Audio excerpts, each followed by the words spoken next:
Organ donation is a noble gift of life from one person to another. There are good parts to organ donation, but there's also a very dark side of it. The best intentions may be impacted by a perverse profit motive. It seems that everybody sees it as a profit center. And there are frightening stories from the rush to harvest. He was waking up visibly upset and aware of what was going on. When you first heard about a story like that, This was slap your forehead kind of stuff. This week, saving a life-saving mission. In these Montana mountains, there is a rush. Are we in another gold rush? Yes. Gold, valued through history and setting new records in today's markets and demands. To the layperson, you would have no clue what's in here, that there's going to be gold.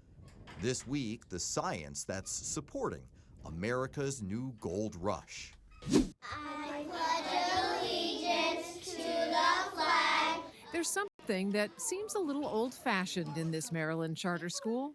A lot of schools integrate digital learning. You don't have much of that around here at all. It's often technology for technology's sake. We take a look at a grassroots revolution in education, where everything old is new again.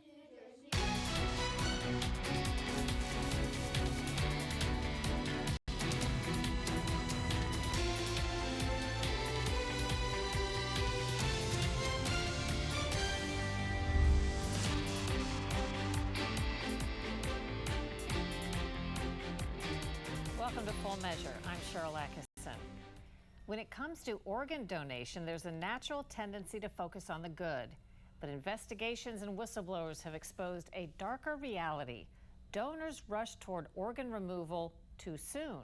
When a transplant involves so much money, are some in the chain too eager to declare a life lost? Today's shocking cases where people appear to wake up or show brain activity right before or even during surgery to remove their organs. Federal reviews show it's surprisingly common.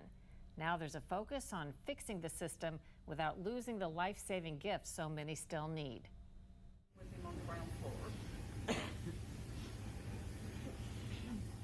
After tragedy, the Honor Walk ceremony offers a powerful tribute to organ donors.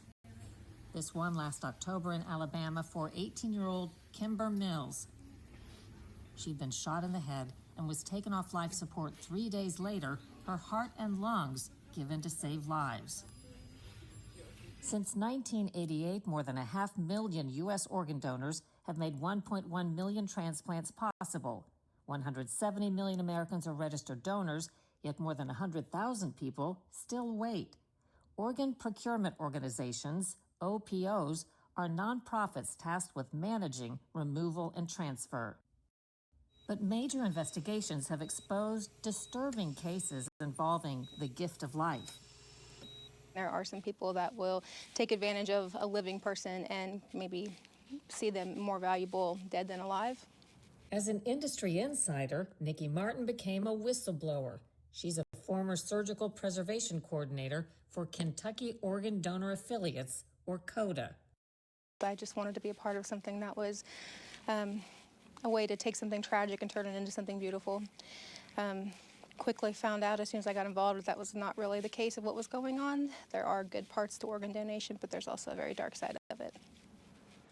The dark side, she says, starts with organ procurement organizations, OPOs, targeting potential donors from the moment they arrive at a hospital. They have access to your medical charts. They follow you every every shift change, really, to kind of watch and see what your prognosis is going to be and where you're at, which I think is deceptive from the beginning because your personal information is being viewed by someone who you did not give permission to because you're unresponsive. So that's kind of the first step of deception. But it's the alarming case of T.J. Hoover that she says really opened her eyes. In 2021, Hoover was declared brain dead after a drug overdose. He was prepped for organ donation even when he repeatedly showed signs of life. TJ was taken to have a cardiac catheterization done to look at the quality of his heart as he was becoming an organ donor. His family had consented to that. TJ was registered. So during that process, TJ woke up for the very first time in 7 days. He was paralyzed and sedated, taken back to the ICU. The family was never told what happened, was never told that he woke up. TJ Hoover was still pushed toward organ removal, overseen by Martin's then employer, Kentucky Organ Donor Affiliates, again, CODA for short. And sometimes they do respond with some reflexes. During his otter walk, he woke up even more, was more responsive, was tracking with his eyes, looking around. The family was told by the CODA coordinator that was just reflexes, and that's not true. He was waking up. So when we got him to the OR, TJ was pulling his knees up to his chest, crying, trying to pull out his endotracheal tube, visibly upset and aware of what was going on. And then TJ was administered 6 milligrams of morphine during that time to calm him down, which was unnecessary. We should have reevaluated over and over and over, and there were so many opportunities to do the right thing, and they just failed TJ and his family. The procedure to take Hoover's organs was finally halted when doctors refused. As soon as the doctors walked out of the room and said that they weren't going to do this case, our CODA coordinator called CODA's admin and told them, what do we do? What are we going to do now? And CODA's admin said, find another doctor who will pursue the case because we're going to finish the case. So that was very alarming. No doctor did finish the case.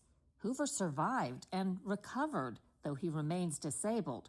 More than 4 years later, he lives with his sister. CODA, now Network for Hope, insists all protocols were followed and says the accounts greatly misrepresent the case. But it has announced reforms and says it's committed to transparency and rebuilding trust. Federal investigations concluded the group acted improperly. They also flagged broader issues, inadequate assessments, poor communication, and other problematic cases. An equally startling case in Texas made headlines in 2015. George Pickering pulled a gun and locked down a hospital to stop doctors from removing life support from his 27-year-old son, an organ donor declared brain dead. During the standoff, the son repeatedly squeezed his father's hand upon request. Organ removal was halted, and the son recovered. Pickering served a year in prison, but had saved his son's life.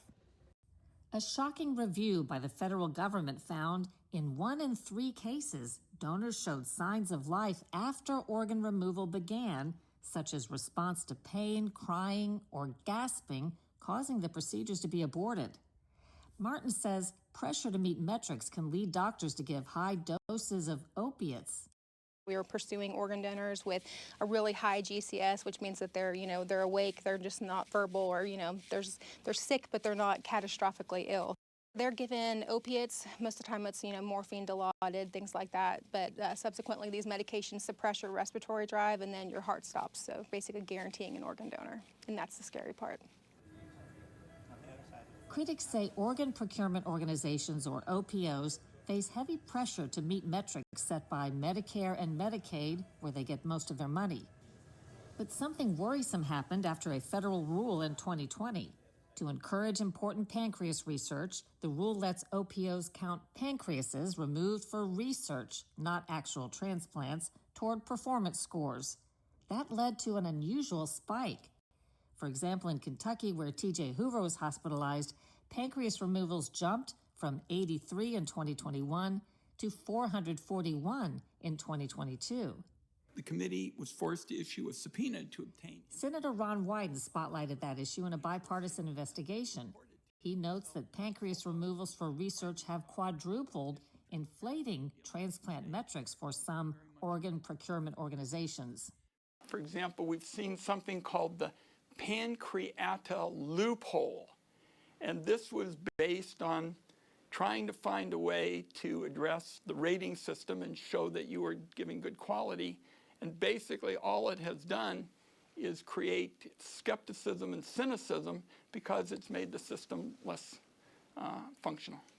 There have been some whistleblowers and investigations looking into the possibility, as some claim, that sometimes people's organs are harvested before their time. Are you concerned about those stories, and what have you learned? Very much so. And even one of those incidents is too many.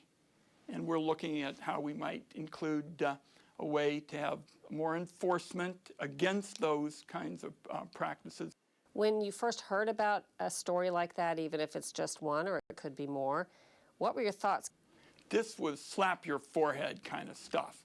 I mean, you say to yourself, how can it be? Because most of the people who work in this field are good and caring, but there are some bad apples. There hasn't been enough enforcement, and there has been, certainly in these kinds of situations you describe, a lack of training and safety. Who's making money on this? It seems that everybody sees it as a profit center in theory, but then they create incentives that just do so much damage that everybody, loses out. The system is highly profitable, even though organs aren't technically sold. A single patient can generate hundreds of thousands of dollars in tissue, with total value per body sometimes exceeding $1 million. The transplant recipient, or taxpayers through Medicare and Medicaid, pays dearly.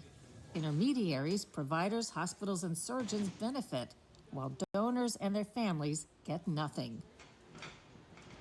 Overall, public trust has suffered. Some states reporting sharp drops in new donors and spikes in people taking their names off donor lists.